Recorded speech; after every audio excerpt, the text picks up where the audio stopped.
2022-2023 시즌 유럽 축구가 막을 내렸습니다. 이제 한국인 유럽파 선수들의 활약도 뜨거웠는데요. 여러분들이 이미 잘 알고 계신 선수들의 활약상부터 또 사실은 조금은 모르셨던 한국의 유럽 리거들의 활약들 저희가 총결산해보고 또 이런 활약들을 바탕으로 올 여름에 이적설이 나오고 있는 선수들의 상황도 이제 계속해서 업데이트가 되고 있거든요. 부버지 김현민 기자와 함께 최신 전망 해드리도록 하겠습니다. 우선 올 시즌 유럽 리그 상위 20개 리그 안에 많은 한국 선수들이 활약을 했어요. 예, 저는 이번 시즌이 유례 없을 정도로 유럽에서 뛰는 한국 선수들의 활약상이 좋았다라고 생각을 합니다. 예, 물론 이제 손흥민 선수 같은 경우에는 이제 개인적으로는 2021-2022 시즌이 프리미어리그 그렇죠. 득점왕을 차지한 정말 역대급 시즌이었는데요. 올 시즌은 조금 주춤했다고 할 수 있지만 다른 선수들이 이제 지금까지 손흥민 선수 어떻게 보면 약간 원툴 그렇죠. 느낌이었다면 다른 선수들이 많이 올라왔다. 네, 그러니까 이렇게까지 다양한 선수들이 활약을 한 거는 저는 여태까지 단 한 번도 없었다라고 감히 얘기할 수 있을 정도거든요. 예, 진출한 선수들이 다양한 적은 있었지만 활약이 특출난 선수들이 많았다. 지금 보시면 이제 유럽 리그 랭킹 1위인 잉글랜드부터 2위 스페인 라리가, 3위 독일 분데스리가, 4위 이탈리아 세리에 A까지 상위 4개 리그에 모두 한국 선수들이 있었고요. 네. 그리고 이제 7위 포르투갈 프리메이라 리가, 8위 벨기에 주필러 리그, 그리고 9위 스코틀랜드 프리미어십까지도 한국 선수들이 있었고 여러분들이 잘 모르셨던 이제 체코 리그, 15위 체코 리그에도 한국인 유럽파가 있었고요. 또 이제 아시다시피 그리스 리그 19위에는 전반기까지는 황인조 선수도 있었고 이제 시즌 전체로는 황인범 선수가 있었습니다. 예, 그리스 리그가 19위까지 밀려난 게 좀 충격적이라고 할 수 있겠는데요. 예, 이런 가운데 각각 이 리그에서 활약한 선수들 저희가 한 명 한 명씩 살펴보도록 하겠습니다. 우선 첫 손에 꼽아야 할 선수는 역시 손흥민 선수예요. 손흥민 선수 같은 경우는 이번 시즌 그 프리미어 리그에서는 36경기 출전해가지고 10골 6도움을 기록을 했고요. 공식 대회를 다 합치면은 47경기에서 14골 6도움을 기록을 했습니다. 예, 사실 이전의 기록에 비하면 아쉽다고 할 수도 있겠지만 그래도 개인적으로는 프리미어리그 통산 100호 골도 달성을 했고 7시즌 연속 두 자릿수 리그 득점 및 20개의 공격 포인트 달성했으니까 그래도 시즌 막판에 조금 끌어올리면서 이제 이름값을 했다 이렇게 볼 수 있겠습니다. 다만 이제 팀 사정 때문에 너무 많은 역할들을 수행을 했어야 됐죠. 심지어 메잘라로 뛴 적도 있고 저 AM이 이제 메잘라를 뛴 걸 얘기하는 그렇죠. 거거든요. 그리고 또 이제 사사이에서의 그 왼쪽 미드필더 역할도 수행을 하고 특히 저는 그게 너무 아까웠어요. 10골 넣으면서 그때 조금 기세를 올라왔죠. 타고 있었을 때 왼쪽 미드필더에 세우면서 그 기세가 다시 꺾였던 거. 예, 메이슨 대행이 4-4-2 대형으로 바꾸면서 손흥민 선수가 케인과 투톱이 아니라 밑으로 내려와서 경기를 하면서 좀 지원군이 됐었죠. 예, 저는 그러니까 개인적으로 이번 시즌 손흥민 선수의 성적표를 이제 A+부터 F까지로 한다면요, 저는 개인적으로는 C+. 왜냐면은 그러니까 그 손흥민 선수가 어쨌건 이번 시즌이 프리미어리그 토트넘에 입성한 이래로는 데뷔 시즌 다음으로 가장 안 좋았던 시즌인 거는 그렇죠. 분명한 사실이에요. 예. 물론 거기에는 다양한 이유들이 있죠. 안아골절 때문에 결장을 했던 부분들도 있고, 그래서 컨디션이 난조였던 부분들도 있고, 득점왕에 대한 그런 부담감도 있었고, 그 페리시치 크로스 중심의 그런 전술에서 약간 조금 겉돌았던 부분들도 있긴 하지만은 그래도 어쨌건 손흥민 선수는 기대치가 있다 보니까 C+ 이상을 주기는 솔직히 조금 힘들다라고 개인적으로 생각을 합니다. 전 여기에 플러스에서 2022 카타르 월드컵을 그 안아골절 와중에 참가하고 돌아와서 겪었던 그 회복 문제까지도 감안을 하면 정말 힘든 시즌이었다. 그리고 저는 이제 말씀하신 대로 경기력 전반적으로 봤을 때는 이제 C를 주길 수밖에 없다라고 이제 말씀하셨는데, 저는 이제 대기록을 그래도 어떻게든지 세워냈던 그 저력을 조금 높게 평가해서 B-로 주도록 하겠습니다. 저는 심정적으로 손흥민 선수한테 C를 주는 거는 재수강해야 되니까. 그런 건가요? C가 재수강인가요? 학점이 좀 낮아지니까 재수강 많이 할 수 있는 평점이잖아요. 학점이잖아요. 저 때는 그런 게 다들 C+ 나오면 재수강 많이 하거든요. 물론 몰라요. 제가 또 다닐 때랑 요즘 다니는 또 분들은 모르니까 저도 C+라는 건 거의 재수강을 했기 때문에 저는 이제 재수강 할 필요는 없다. 써놔도 된다. 토트넘에서 재수강 하지 마라. 약간 제 개인적인 마음이고요. 그래서 이제 손흥민 선수의 그럼 다음 시즌은 어떻게 될 것이냐. 최근에 이제 솔직히 저희가 전망들만 했지, 그리고 약간 엮어서 얘기를 드렸지 언급이 된 팀이 없어요. 다만 진짜 언급이 된 하나의 팀이 있습니다. 이제 CBS의 그 벤 제이콥스, 공신력이 있는 기자, 그리고 스카이 스포츠도 언급을 했더라고요. 사우디 자본이 내년을 목표로 손흥민 선수와 물밑 협상을 시작했다. 이게 손흥민 선수와 협상이라기보다는 물밑 움직임 정도라고 봐야 될 것 같긴 한데요. 거기다가 이제 사우디 국부 펀드가 이제 사우디아라비아의 4개 팀을 이제 인수를 해가지고 외국인 선수 3명씩을 그것도 스타로 영입을 해가지고 마치 이 선수들을 수집을 하겠다. 그렇죠. 그래서 원래 리오넬 메시도 아리라리 계속 접촉을 했던 거였고 이게 사실상 사우디 국부 펀드랑 다 연계가 되어 있는 그렇죠. 거거든요. 저는 그래도 손흥민 선수가 현 시점에서 사우디를 가지는 않을 거라고 생각을 해요. 아무리 뭐 예를 들어가지고 뉴캐슬을 연계해서 뭐 그런 방법도 있긴 하지만은 그러기엔 아직 손흥민 선수가 위에 있는 오바메양, 알렉시스 산체스, 뭐 모드리치, 레반도프스키 이런 선수들과 비교하면 나이가 어려요. 그렇죠. 거의 5살이 어리거든요. 예. 그렇기 때문에 아직 저는 이번 여름에 이적 가능성이 아예 없진 않다라고 생각을 해요. 물론 뭐 어려운 건 사실이지만요. 예. 현 시점에서는 왜냐면 이번 시즌 성적 자체가 조금 그렇게 좋지 못했던 게 사실이어서 이적할 가능성이 조금 희박한 건 사실이지만 그래도 어떤 일이 발생할지 모르는 거잖아요. 뭐 예. 예를 들어가지고 주축 왼쪽 윈포워드가 부상을 당했다. 그러면 이제 움직일 수 있죠. 그러면은 검증된 선수를 영입을 하려고 할 테니까 그러면은 손흥민 선수 영입에 나설 수 있고 또 토트넘이 포스테코글루 감독을 선임했다는 거는 이거는 리빌딩 스위치를 키겠다는 소리나 마찬가지인 거거든요. 예. 그렇기 때문에 적당한 이적료를 지불을 하면은 판매는 저는 가능하다라고 생각을 해요. 저는 사우디보다는 뭐 개인적인 바람을 담아서 이번 시즌 다른 팀으로 조금 이적할 수 있으면 좋지 않을까. 설령 이적하지 못하더라도 이번 시즌 좋은 모습 보여줘가지고 다음 시즌 보란듯이 더 좋은 팀으로 가는 것도 방법이 아닐까. 왜냐면 다음 시즌 되면은 이제 케인과 똑같은 상태가 되는 거거든요. 그렇죠. 계약이 1년 남게 돼요. 계약이 1년 남게 되면은 그러면 토트넘도 사실 손흥민 선수를 계속 붙잡고 가는 거는 케인과는 또 달라요. 그러니까 아무리 손흥민 선수가 그 토트넘 팬들한테 사랑받는 선수라고 하더라도 케인은 자기네들이 키워낸 유스여서 조금 더 상징성이 있는 반면에 손흥민은 엄밀히 따지면 케인만큼의 상징성은 토트넘에서는 아니에요. 예. 그러니까 팬들과 다르게 구단에서 생각하는 상징성 자체는 말이죠. 그렇기 때문에 저는 그러면은 2024년 여름에는 충분히 이적 가능성도 있다라고 생각을 합니다. 예, 과연 이런 상황들이 펼쳐질지 저희가 좀 지켜보고 또 업데이트되는 소식을 전해드리도록 하겠습니다. 프리미어리그에는 또 한 명의 한국 대표 선수가 있었죠. 바로 황희찬 선수인데요. 뭐 부상 이슈 때문에 좀 힘들긴 했지만 그래도 로페테기 감독이 부임하면서 확실히 좀 잠재력을 좀 보여준 것 같아요. 프리미어리그 27경기에 출전해가지고 3골 1도움을 기록을 했고요. 이걸 공식 대회로 확장을 하면 32경기 중 15경기에 선발 출전해가지고 4골 3도움을 기록을 했는데요. 황희찬 선수 같은 경우는 일단 부상으로 프리미어리그 8경기 결장한 게 좀 이래저래 아쉽죠. 거기다 시즌 초반부터 약간 초중반까지는 브루노 라즈 감독이 중용하지 않으면서 출전 시간이 조금 교체 출전을 많이 했었고 로페테기 감독은 중용을 했으나 그때 하필이면 부상들이 발생을 하면서 한참 잘할 때 심지어. 그랬어가지고 그게 좀 아쉬운 부분들이고 저는 그래서 황희찬 선수도 C+.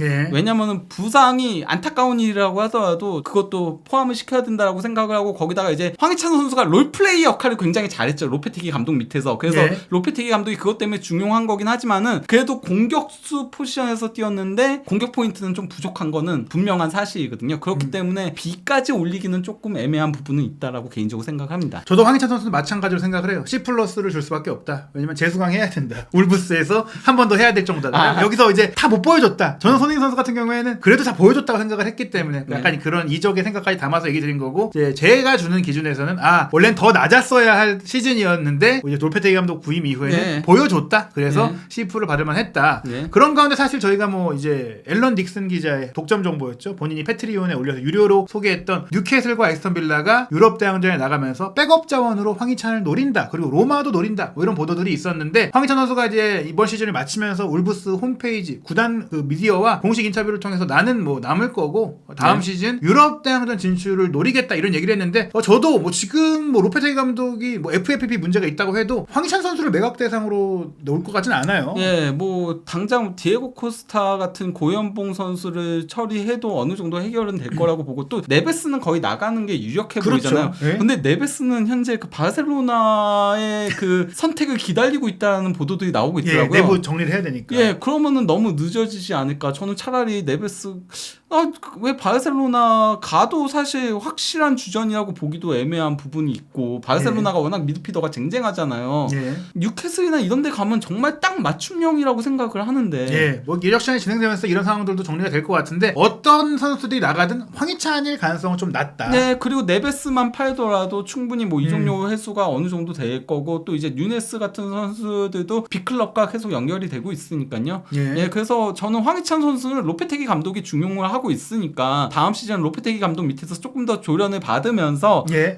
부상 없이 풀 시즌을 일단 그렇죠. 보여주는 게 중요하다고 그걸 한 생각을 번도 해요. 못했잖아요. 네, 그게 중요하고 득점 생산성을 조금만 더 올려주는. 그렇죠. 그렇게 하면은 한층 더 위의 팀으로 이적할 수 있다. 그것도 지금은 얘기되는 게 언급되는 게 백업용이잖아요. 그렇죠. 근데 보여주면은 주전용으로 갈 수 있는 거니까 달라지는 거거든요. 입지 자체가. 네, 그리고 이미 또 챔피언스리그나 유로파리그에서 더 어릴 때 보여준 게 있는 선수이기 때문에 다음 시즌 프리미어리그에서 주전 선수로 꾸준함을 보여준다면 더 높은 팀으로 아직 충분히 갈 수 있는 아직도 젊은 나이다. 네. 그래서 다음 시즌을 좀 기대해 보면 될 것 같고요. 그리고 이제 이강인 선수는 뭐 라리가에서 최상급의 활약을 했어요. 예, 뭐 라리가 36경기 출전해가지고 6골 7도움. 이게 그러니까 그 따닥이 골 도움이냐 아니냐에 따라서 조금 다르게 평가들이 나오고 있긴 한데 뭐 스페인 언론들은 다 6골 7도움을 표기를 하고 있으니까. 그리고 공식 대회는 39경기 출전해가지고 똑같습니다. 코파델레이에서는 공격 포인트 올리지 못했었거든요. 예, 거의 뭐 이제 주전으로 뛰기보다는 교체로 나왔어요. 그렇죠, 예. 로테이션 자원으로. 그랬죠. 이강인 선수 같은 경우는 독가무 한 경기 결장을 했고요. 셀타비고전. 그쵸, 예.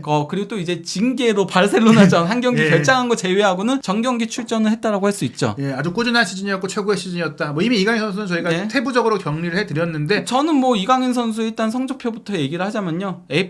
저도 A+ 주고 싶습니다. 네. 왜냐면 이보다 마요르카에서 더 잘하긴 어려워요. 그렇죠. 물론 뭐 더 많은 골을 넣어서 10-10을 뭐 기록했다라면 A+가 아니라 뭐 A++까지 네. 줬어야 되는 거지. 이 정도면 다 했다. 그렇죠. 거기다가 팀 사정에 따라서 정말 많은 포지션을 소화를 했어요. 저기 그 AM이라고 적혀 있는 거는 메짤라 역할 수행한 걸 얘기를 하는 거고요. 여기서의 LM은 마요르카는 백스리를 쓰는 팀이다 보니까 윙백인 거거든요. 실제로 왼쪽 윙백으로 선발 네. 출전 이렇게 막판에 했었잖아요. 예, 예. 그러니까 손흥민 선수의 LM은 사사이 있었을 때 LM이기 때문에 예.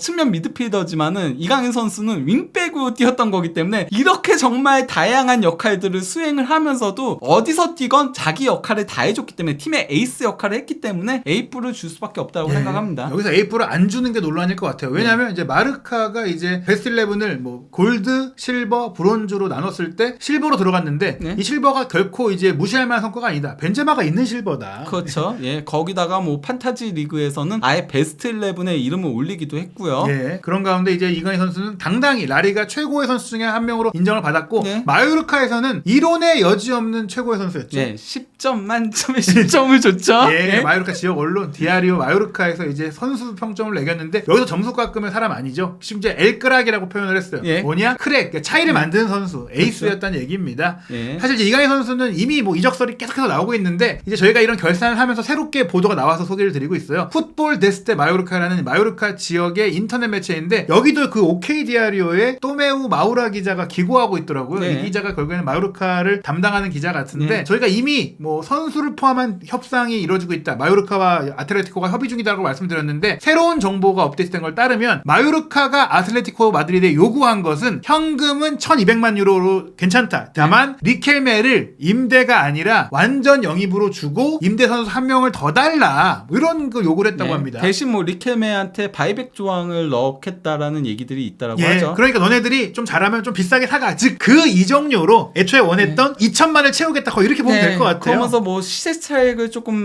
챙기겠다는 얘기인 거죠. 리켈메가 만약에 성장할 경우에는 그렇죠. 그러면 또 다시 바이백으로 데려가면은 거기서 돈을 받을 수 있는 거니까요. 근데 이게 협의가 됐다는 게 아니라 마요르카가 아틀레티코 측에 원한 거고 네. 이제 아틀레티코가 그걸 받아서 오케이 그래 그걸로 이강인 데려갈게 할지는 기다려야 되는데 여기서 중요한 것 중에 하나는 이미 아틀레티코는 이강인 선수 측과 개인 협의는 끝났다. 네. 근데 이것도 사실 채롭다기보다는 이전부터 조금 나왔었어요. 네. 5년 계약에 뭐 연봉 규모랑 어느 정도 얘기는 됐다라고 하니까 결국에는 구단 간 합의만 되면 솔직히 이강인 선수는 제가 봤을 때 현재로선 아틀레티코 마드리드에 갈 가능성이 크다 그렇게 보고 있습니다. 실제로 어떻게 될지는 지켜봐야 될 것 같고요. 분데스리가 넘어가면 이재성 선수도 뭐 거의 최고의 활약 아니었나요? 뭐 이재성 선수 같은 경우는 일단 그 마인츠 선수 중에서는 유일하게 분데스리가 34경기에 모두 출전을 했어요. 예. 그리고 이제 공식 대회에서는 36경기 출전을 한 건데요. 그중 이제 25경기 선발 출전을 했고요. 그건 포카에서 조금 빠지는 게 있었기 때문에요. 교체로. 예. 왜냐면은 이재성 선수는 리그에서만 쓰는 중요 자원이었기 때문에 예. 분데스리가에서 7골 4도움을 기록을 했고요. 팀 사정에 따라서 정말 다양한 역할을 했어요. 물론 공격형 미드필더로 가장 많이 뛰긴 했지만요. 팀 사정에 따라서 심지어 수비형 미드필더도 나왔었고요. 그리고 가짜 9번 역할도 수행을 했었거든요. 예. 중앙의 예. 모든 역할을 소화했죠. 거기다가 이재성 선수의 특히 중요한 부분은 강팀 상대로 강했다. 예. 도르트문트 상대로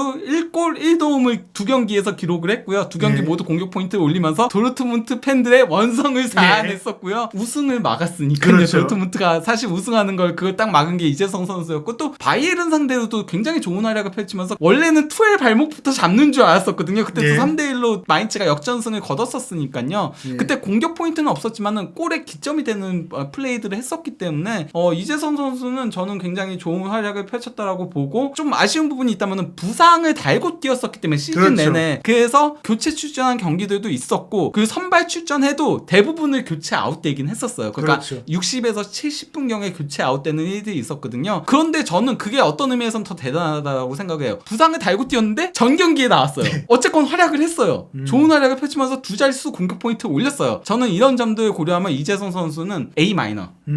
예, 개인적으로는 A 마이너라고 생각합니다. 네, 저도 뭐 A-가 맞다고 생각을 합니다. 뭐 기본적으로 이제 부상 없이 정말 후반기에 보여준 모습을 전반기에도 보여줬다면 뭐 A까지 그냥 마이너스 빼고 네. A까지 갈 수 있었는데 분명히 전반기 특히 월드컵을 준비하던 그 기간에는 몸이 좀 안 좋았고 조금은 떨어진 느낌도 있었거든요. 네. 그래서 이제 A-면 좋을 것 같다. B풀까지 내리기에는 조금 이제 이 활약이 너무 좋았다. 네. 그런 가운데 이재성 선수가 사실 1월달에 그 마인츠로 돌아가면서 했던 인터뷰 때문에 그 이적에 대한 얘기들이 워낙 많이 나왔고 특히 본인이 구체적으로 이제 프리미어리그를 한번 뛰어보고 싶다고 얘기를 네. 했었는데요. 크리스탈 팰리스가 언급이 되기도 했었는데 조금은 잦아든 것 같고 뭐 현재 이적에 대한 상황은 어떤가요? 뭐 아직까지는 특별히 얘기들이 나오고 있는 건 없어요. 뭐 그러니까 팰리스 같은 경우는 사실 지금 에제가 너무 뜬 것도 있고 해가지고 도리어 그 자아가 빠지는 공격수 쪽이 더 급하다라고 할 수 있거든요. 에제도 그렇고 올리세도 그렇고 이런 유망주들이 굉장히 떡상을 해버리면서 이재성 선수 영입 쪽으로는 저는 갈 가능성이 그렇게 높지 않지 않을까라고 생각을 개인적으로 하고 있고요. 분데스리가의 다른 팀들이 이제 노려볼 가능성은 아직까지 남아있다라고 보죠. 물론 뭐 계약 기간이 이제는 1년 남게 되는 거기 때문에 그렇죠. 마인츠도 이재성 선수가 재계약을 하지 않는다면은 그러면은 조금이라도 이적료 수입을 벌어들이면서 판매에 나서야 되긴 할 거고 그리고 이재성 선수가 저는 이 시장에서 분명히 인기는 있을 거라고 생각을 해요. 분데스리가 내에서라도 인기는 충분히 있을 거라고 보고 있기 때문에 조금 더 지켜보긴 해야 된다. 하지만 아직까지는 특별히 움직이는 팀은 없어 보인다라고 할 수 있겠습니다. 예, 조금 더 상황을 지켜봐야 될 것 같습니다. 그리고 이제 또 다른 분데스리가의 활약 선수 정우영 선수가 있는데 솔직히 이제 활약을 했다라고 하기엔 조금 아쉬웠던 시즌이었어요. 그렇죠. 예. 어떻게 보면 정우영 선수한테 있어서 프라이브루크 이적하고 나서 이제 데뷔 시즌이 가장 안 좋았고 그 이번이 두 번째로 안 좋은 시즌이라고 할 수 있겠는데 지지난 시즌보다도 안 좋고 예. 지난 시즌보다는 당연히 안 좋고 지난 시즌이 커리어 하이였으니까요. 그렇죠. 예, 그럼 이번 시즌에 공식 대회 34경기에 출전해가지고 2골 3도움을 기록을 했는데요. 그중 선발 출전이 9경기였고요. 그마저도 분데스리가에서는 4경기 선발 출전밖에 없어요. 그나마 유로파리그에서 2경기 선발 출전했고 또 이제 포칼에서는 3경기 전부 다 선발 출전한 것 때문에 그나마 선발 출전 경기가 늘어난 거고 정우영 선수 같은 경우는 차라리 전반기가 더 나았었어요. 후반기 와서 완전히 무너져 버렸거든요. 예, 오히려 월드컵 가기 전에 조금 폼이 살아나는 느낌도 있었는데 너무 이게 주전 경쟁에서 밀리다 보니까 조금 자신감이 떨어진 건지 양적인 부분에서의 스탯 하락은 물론이거니와 이거야 왜냐면 교체 출전을 했으니까요. 문제는 질적인 부분에서도 다 반토막이 났어요. 그러니까 뭐 볼 경합 승률이라던가 드리블 성공률이라던가 그리고 뭐 슈팅 대비 유효 슈팅 비율이라던가 이런 것들이 전부 다 반토막이 났어요. 정우영 선수가 원래는 출전 시간이 짧고 또 이제 교체 출전할수록 이런 비율은 올라가야 돼요. 왜냐면 상대가 지쳤을 때 들어가는 거기 때문에 예. 근데 이런 것들이 떨어진 게 굉장히 안타까운 일이라고 개인적으로 생각해요. 심지어 어쨌건 간에 후반기 때는 코피체레가 시즌 아웃을 당했었거든요. 십자인대가 파열돼서. 그럼에도 유망주들한테까지 주전 경쟁에서 밀려나면서 마지막 시간 끌기용 교체로만 활용이 됐어요. 예, 결국 이뭐 종현 선수의 평점은 좋게 나올 수가 없을 것 같은데 뭐 어떻게 예. 좀 평가하시나요? 저는 그래서 개인적으로는 D. 예. 예.